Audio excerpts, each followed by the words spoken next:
যুবতীদেরকে কথা দিচ্ছি, বাংলাদেশ তোমাদের হাতে তুলে দেওয়ার জন্যই আমরা এই আয়োজন করেছি।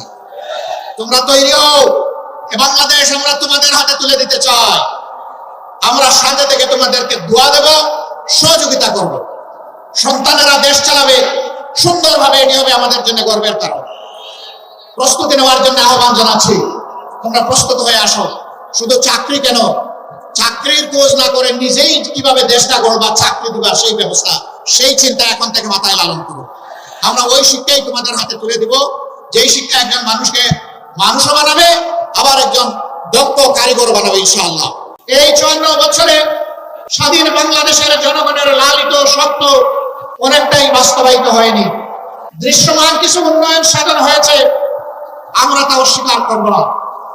এই ভৌত কাঠামোগত উন্নয়নই একটি জাতির আসল উন্নয়ন নয়। একটি জাতির আসল উন্নয়ন হচ্ছে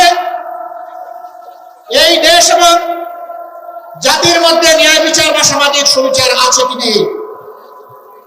বাংলাদেশে গ্রাম আদালত থেকে শুরু করে সর্বোচ্চ আদালত পর্যন্ত আজকে যার প্রভাব প্রতিপত্তি নেই, অ্যাকাউন্ট ভর্তি যাওয়ার কোনো টাকা নেই, বাংলাদেশে তার জন্য কোনো বিচার নেই। একটা দেশ সভ্য দেশ কিনা তার পরিচয় হচ্ছে সেই দেশের শিক্ষা ব্যবস্থাটা কেমন।